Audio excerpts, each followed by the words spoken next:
ಲೋಕಸಮರಕ್ಕೆ ಕಾಂಗ್ರೆಸ್ನ ಮೂರನೇ ಪಟ್ಟಿ ರಿಲೀಸ್ ಆಗಿದೆ. ಬಳ್ಳಾರಿಯಿಂದ ಕಾಂಗ್ರೆಸ್ ಇ ತುಕಾರಾಂಗೆ ಟಿಕೆಟ್ ಅನ್ನು ನೀಡಿದೆ. ಇ ತುಕಾರಾಂ ಸಂಡೂರಿನ ಹಾಲಿ ಶಾಸಕರಾಗಿದ್ದಾರೆ. ಅವರಿಗೆ ಕೈ ಮಣೆ ಹಾಕಿರೋದು. ಇನ್ನು ಚಾಮರಾಜನಗರದಿಂದ ಸುನಿಲ್ ಬೋಸ್ಗೆ ಮಣೆ ಹಾಕಲಾಗಿದೆ. ಡಾಕ್ಟರ್ ಎಚ್.ಸಿ. ಮಹದೇವಪ್ಪ ಲೋಕೋಪಯೋಗಿ ಸಚಿವರಾಗಿರುವಂತಹ ಎಚ್.ಸಿ. ಮಹದೇವಪ್ಪ ಅವರ ಪುತ್ರ ಸುನಿಲ್ ಬೋಸ್ಗೆ ಟಿಕೆಟ್ ಅನ್ನು ನೀಡಲಾಗಿರೋದು. ಇನ್ನು ಚಿಕ್ಕಬಳ್ಳಾಪುರದಿಂದ ರಕ್ಷಾ ರಾಮಯ್ಯಗೆ ಕಾಂಗ್ರೆಸ್ ಹೈಕಮಾಂಡ್ ಟಿಕೆಟ್ ಅನ್ನು ಘೋಷಣೆ ಮಾಡಿದೆ. ಆದ್ರೆ ಕೋಲಾರ ಅಭ್ಯರ್ಥಿಯನ್ನ ಇನ್ನೂ ಕೂಡ ಕಾಂಗ್ರೆಸ್ ಹೈಕಮಾಂಡ್ ಘೋಷಣೆ ಮಾಡಿಲ್ಲ. ಮೂರನೇ ಲಿಸ್ಟ್ನಲ್ಲೂ ಕೂಡ ಚಿನ್ನದ ನಾಡು ಕಾಂಗ್ರೆಸ್ ಪಾಲಿಗೆ ಕಗ್ಗಂಟಾಗೆ ಉಳಿದಿದೆ. ಇವತ್ತು ರಿಲೀಸ್ ಆದಂತಹ 3 ಕ್ಷೇತ್ರಗಳ ಅಭ್ಯರ್ಥಿಗಳ ಪಟ್ಟಿಯಲ್ಲಿ ಕೋಲಾರ ಒಂದೇ ಪೆಂಡಿಂಗ್ ಇರೋದು. ಇನ್ಮಿಕ್ಕಂತೆ ಚಾಮರಾಜನಗರ ಇರಬಹುದು, ಅಥವಾ ಬಳ್ಳಾರಿ ಇರಬಹುದು, ಅಥವಾ ಮತ್ತೊಂದು ಕ್ಷೇತ್ರ ಚಿಕ್ಕಬಳ್ಳಾಪುರ. ಈ 3ಕ್ಕೂ ಕೂಡ ಕಾಂಗ್ರೆಸ್ ಹೈಕಮಾಂಡ್ ಟಿಕೆಟ್ ಅನ್ನ ಘೋಷಣೆ ಮಾಡಿದೆ. ಆದರೆ ಕೋಲಾರ ಮಾತ್ರ ಇನ್ನೂ ಕೂಡ ಪೆಂಡಿಂಗ್ ಉಳ್ಕೊಂಡಿದೆ.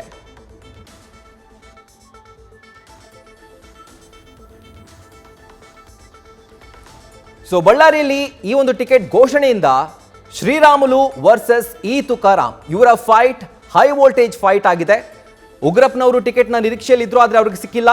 ಕೊನೆಗೆ ಇ ತುಕಾರಾಂ ಅವರಿಗೆ ಸಿಕ್ಕಿದೆ. ಇನ್ನು ಚಾಮರಾಜನಗರದಲ್ಲಿ ಎಸ್ ಬಾಲರಾಜ್ ವರ್ಸಸ್ ಸುನಿಲ್ ಬೋಸ್, ಇದು ಕೂಡ ತುಂಬಾ ಕದನ ಕುತೂಹಲ ಮೂಡಿಸಿರೋದು. ಈ ಒಂದು ಕ್ಷೇತ್ರದಲ್ಲಿ ಇವರಿಬ್ಬರ ಮಧ್ಯೆ ಫೈಟ್ ಇರುತ್ತೆ.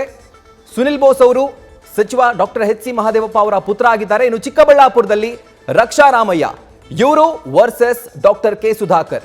ಈ 3 ಕ್ಷೇತ್ರಗಳಲ್ಲಿ ಹೈ ವೋಲ್ಟೇಜ್ ಕ್ಷೇತ್ರಗಳು. ಈ 3 ಕ್ಷೇತ್ರಗಳಲ್ಲಿ ಈ ಅಭ್ಯರ್ಥಿಗಳ ಮಧ್ಯೆ ಈಗ ಕದನ ಕುತೂಹಲ ಪೈಪೋಟಿ ಮುಂದುವರೆದಿರೋದು.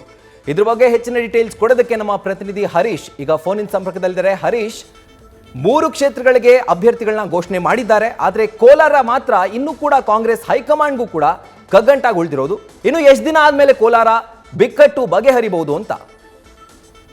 ರಾಹುಲ್, ಬಹಳ ಮುಖ್ಯವಾಗಿರುವಂತದ್ದು ಕೂಡ ಈಗ 3 ಕ್ಷೇತ್ರಗಳ ಟಿಕೆಟ್ ಅನ್ನು ಅಂತಿಮಗೊಳಿಸಿರುವಂತದ್ದು. ಆದ್ರೆ ಕೋಲಾರದ ಮಾತ್ರ ಇದುವರೆಗೂ ಕೂಡ ಬಗೆಹರಿಸಕ್ ಆಗದೇ ಇರುವಂತ ಹಿನ್ನೆಲೆಯಲ್ಲಿ ಅದನ್ನ ಹಾಗೆ ಕೂಡ ತಡೆ ಹಿಡಿದಿರುವಂತದ್ದು. ಒಂದು ಮುನಿಯಪ್ಪ ಅವರು ಶತಾಯಗತೆ ತಮ್ಮ ಕುಟುಂಬಕ್ಕೆ ಟಿಕೆಟ್ ಕೊಡಬೇಕು ಅನ್ನುವಂಥ ಬಿಗಿಪಟ್ಟನ್ನು ಸಡಿಲಿಸಿದ ಕಾರಣಕ್ಕಾಗಿ ಅದು ಮತ್ತೆ ಕಗ್ಗಂಟಾಗಿ ಉಳಿದಿದೆ ಅನ್ನುವಂಥದ್ದು. ಮಗದೊಂದ್ ಕಡೆ ರಮೇಶ್ ಕುಮಾರ್ ಬಣ ಅವರು ಯಾವುದೇ ಕಾರಣಕ್ಕೂ ಮುನಿಯಪ್ಪ ಕುಟುಂಬಕ್ಕೆ ಟಿಕೆಟ್ ಅನ್ನು ಕೊಡಬಾರ್ದು ಅನ್ನುವಂಥ ಒತ್ತಾಯವನ್ನು ಮಾಡಿರುವಂಥದ್ದು. ಈ ಹಿನ್ನೆಲೆಯಲ್ಲಿ ಸೊ ಈಗ ಗೌತಮ್ ಅನ್ನುವನ್ನ ಈಗ ಅಂತಿಮಗೊಳಿಸಲಾಗಿದೆ ಅನ್ನುವಂಥ ಮಾಹಿತಿ ಕೇಳಿ ಬರ್ತದೆ. ಆದ್ರೂ ಕೂಡ ಉಭಯ ಬಣಗಳಲ್ಲಿ ಸಹಮತ ಮೂಡಿ ಬರದ ಕಾರಣಕ್ಕಾಗಿ ಇನ್ನೂ ಕೂಡ ಅದು ಹಾಗೆ ಪೆಂಡಿಂಗ್ ಅನ್ನು ಉಳಿಸಿಕೊಳ್ಳಲಾಗಿದೆ. ಉಳಿದಂತೆ ಕೂಡ ಚಿಕ್ಕಬಳ್ಳಾಪುರ, ಕೋಲಾರ ಮತ್ತು ಚಾಮರಾಜನಗರ 3 ಕ್ಷೇತ್ರಗಳಿಗೆ ಅಭ್ಯರ್ಥಿಗಳ ಹೆಸರನ್ನು ಘೋಷಿಸಲಾಗಿದೆ.